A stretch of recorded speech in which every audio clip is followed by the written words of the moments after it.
Hello everyone, welcome back to our channel. तो इस video में हम सीखेंगे बीएससी और एमएससी का फिजिकल केमिस्ट्री का पार्ट। पहले वीडियो में हम देख चुके हैं कार्नोट साइकिल। कार्नोट साइकिल के चारों प्रोसेस देखे थे और उसके लिए टोटल वर्क देखे थे। अब टोटल वर्क से नेक्स्ट टॉपिक है हमारा एक चक्र में नेट अवशोषित ऊष्मा। क्या है एक चक्र में नेट अवशोषित ऊष्मा या absorbed heat in one cycle. ठीक है, तो किस तरीके से एब्जॉर्ब होगा उसको देखेंगे वन साइकिल में क्या क्या है। ठीक है, तो यहाँ ये क्या बोला गया है, यदि एक पूर्ण साइकिल में अवशोषित ऊष्मा Q है तो अगर पूरा एक साइकिल जो हो रहा था हमारा कार्नोट साइकिल का, उसमें अवशोषित ऊष्मा Q है तो क्या होगा, हमारा क्या हो जाएगा, यहाँ पे देखिए Q is equal to Q2 plus minus Q1। क्यों हो जाएगा ऐसा, क्योंकि Q2 क्या है, हमारा आइसोथर्मल एक्सपेंशन में गैस द्वारा अवशोषित ऊष्मा है, तो अवशोषित ऊष्मा को प्लस से साइन से शो करते हैं। और ये Q1 क्या है, आइसोथर्मल कंप्रेशन में ठंडे ऊष्मा कुंड को गैस द्वारा दी गई ऊष्मा है, तो दी गई ऊष्मा को क्या से शो करते हैं, हम नेगेटिव से शो करते हैं। इसलिए Q1 plus minus Q2 plus minus Q1 हो जाएगा। ठीक है, ये एक नया हमारा इक्वेशन आ गया है कि अवशोषित ऊष्मा Q क्या होगा। तो हमें ये पता चलेगा कि ये वाला फिर क्या हो जाएगा हमारा, और आगे सॉल्व करेंगे तो Q is equal to Q2 minus Q1 हो जाएगा। ये हुआ। तो अभी हम कार्नोट साइकिल में पढ़े थे, क्या पढ़े थे कि अगर हमारा Q और W का मान क्या आ रहा था, RT2 lawn V2 by V1 था, और माइनस क्या था, RT1 lawn V3 by V4 था। मैं यही बोली थी कि देखिए यहाँ पे या तो आप ये वाला ले सकते हो बोली थी, या तो ये वाला ले सकते हो बोली थी।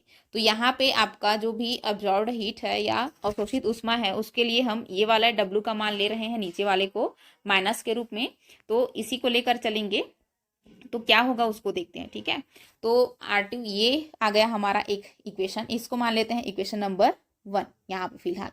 ये हुआ। अब क्या है कि रुद्धोष्म परिवर्तन मतलब कि एडियाबेटिक चेंज के लिए ताप तथा आयतन में निम्न संबंध हो सकता है। यहाँ पे लिख लेते हैं, क्या लिखेंगे, एडियाबेटिक एडियाबेटिक चेंज के लिए एडियाबेटिक चेंज के लिए टेम्परेचर तथा आयतन वॉल्यूम में संबंध क्या होगा। देखो क्या है हमारा T1 V1 V1 का आपका घात में है gamma minus 1 is equal to T2 V2 gamma minus 1। ये एक नया इक्वेशन आ गया हमारा कि टेम्परेचर और वॉल्यूम में क्या संबंध है, एडियाबेटिक चेंज करवाएंगे तो एक नया इक्वेशन आया। अब इससे हम क्या बोल सकते हैं कि ये सब क्या है, गामा क्या है, ऊष्माधारिता मतलब कि हीट कैपेसिटी का अनुपात है। तो यहाँ पे लिख लो ऊष्माधारिता का अनुपात, ऊष्माधारिता का अनुपात है ये। या क्या लिख सकते हैं, gamma is equal to CP minus CP by CV होता है। एक ये रिलेशन भी पढ़े हैं हम जब हीट कैपेसिटी पढ़ रहे थे। तो अब क्या किया गया है, देखो अब क्या किया गया है कि VC, ठीक है, क्या है अब नेक्स्ट में हमारा BC एडियाबेटिक साइकिल के लिए।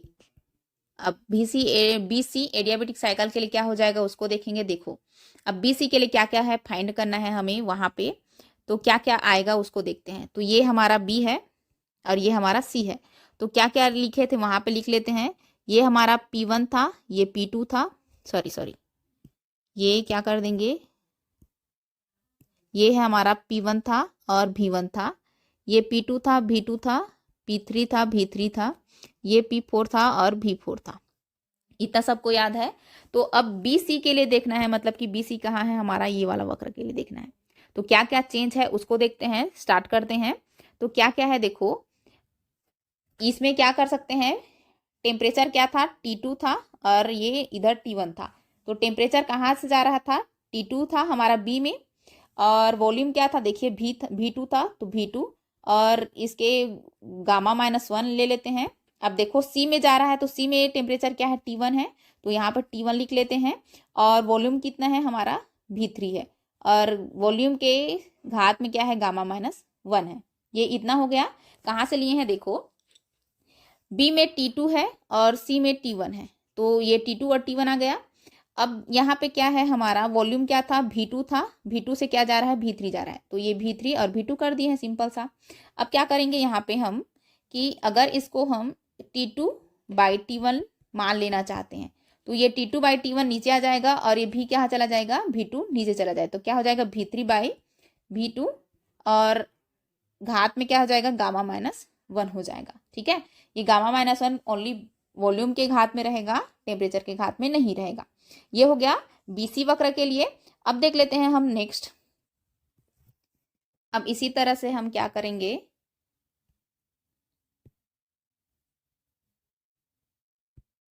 अब इसी तरीके से हम क्या करेंगे, डीसी जो हमारा वक्र है, डीसी कहाँ पे है, डीए वक्र है, उसके लिए लेते हैं। ये भी हमारा आपका एडियाबेटिक प्रोसेस है, तो एडियाबेटिक प्रोसेस के लिए क्या हो जाएगा, देखो डी में कहाँ क्या है, हमारा टेम्परेचर क्या है, T1 है, देखिए यहाँ पे डी में, और ए में क्या है, हमारा T2 है। तो यहाँ पे लिखेंगे तो क्या लिखेंगे, T1 भी, और भी क्या है, देखिए V4 है तो V4 लिख देंगे, और गामा-1 इजिकल्स टू T2, और यहाँ पे भी क्या है, ए में V1 है तो V1 गामा-1, और ये Y नहीं है, गामा है। ठीक है, गामा लिख लीजिएगा। अब यहाँ पे भी हमें T2/T1 का ही मान फाइंड करना है, तो क्या हो जाएगा, T2/T1 मतलब कि V4/V1 इधर कर देते हैं और ये गामा-1 कर देते हैं। ठीक है, अब इक्वेशन नंबर 1 और 2 को वहाँ पे भी जो हमारा क्या में आया था, BC वक्र के लिए क्या आया था, देखिए BC वक्र के लिए क्या आया था, हमारा T2/T1 क्या आया था, हमारा V3/V2 और गामा-1 आया था। तो इसको मान लेते हैं इक्वेशन नंबर 1 और इसको मान लेते हैं इक्वेशन नंबर 2। तो इक्वेशन 1/2 से लिख लो, यहाँ पे क्या लिखेंगे, इक्वेशन 1/2 से, तो क्या हो जाएगा, 1/2 से दोनों को बराबर कर देते हैं। क्यों बराबर करते हैं, क्योंकि देखो इसका एक साइड, लेफ्ट साइड बराबर है तो राइट साइड क्या हो जाएंगे, हमारा बराबर हो जाएगा। तो दोनों को बराबर करेंगे तो क्या होगा, यहाँ पे लिखते हैं, क्या हो जाएगा हमारा V3/V2 घात में क्या है, गामा-1 इजिकल्स टू V4/V1 और ये है गामा-1। तो गामा-1 गामा- कटेगा, दोनों कट गया, बाकी बचा क्या है, हमारा V3 और V3/V2 बचा इजिकल्स टू V4/V1 बचा। अब हमारा इसको थोड़ा सा चेंज करना है। कैसे चेंज करना है कि हमारा उस इक्वेशन में आ जाए, तो इस इक्वेशन को हमें चेंज करना है। कैसे में चेंज करना है, V3/V4 कर देते हैं, क्योंकि हमारा V3/V4 को पुट करना है। और क्या हो जाएगा, देखिए क्या किए हैं, ये V4 था वो उसको नीचे लाए हैं, और V2 को क्या कर देंगे, हम ऊपर ले जाएंगे। तो क्या हो जाएगा, यहाँ पे ये हो जाएगा V2/V1, ये हुआ। अब ये V2/V1 आ गया, तो समीकरण हम इसमें किसमें था हमारा, उसको लिख देते हैं। आपका ये था Q is equals to RT2 ln V2/V1 minus RT1 ln ये क्या था हमारा, V3/V4 था। तो बस इसी में पुट कर देते हैं। ठीक है, मान को, किसका मान को पुट कर देते हैं, V3/V4। तो V3/V4 क्या आया हमारा, V2/V1 आया है, तो पुट करते हैं। तो क्या हो जाएगा, Q is equals to RT2 ln V2/V1 minus RT1 ln V2/V1 आ गया, क्योंकि इसका मान हम क्या पुट किए हैं, यहाँ पे इसको पुट किए हैं, ये हो गया। तो ये आपका नया रिलेशन आ गया, क्या का, कि अगर एक चक्र में नेट अवशोषित ऊष्मा कितनी होती है तो उसको पूछेगा, तो ये आएगा। अब एक इसको और सॉल्व कर सकते हैं। कैसे सॉल्व कर सकते हैं, Q इजिक्वल्स टू, इसको हम जो भी है उसको कॉमन ले लेते हैं। क्या कॉमन है, R कॉमन है, तो R ले लेते हैं। अब क्या बचा, T2 माइनस T1 बचा, या तो ऐसा ही लिख सकते हो या इस तरीके से नया।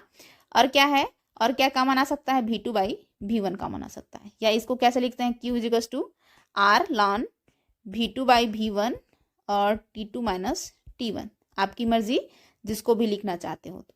ठीक है, तो ये हमारा अवशोषित ऊष्मा के लिए आ गया कि कितना होगा।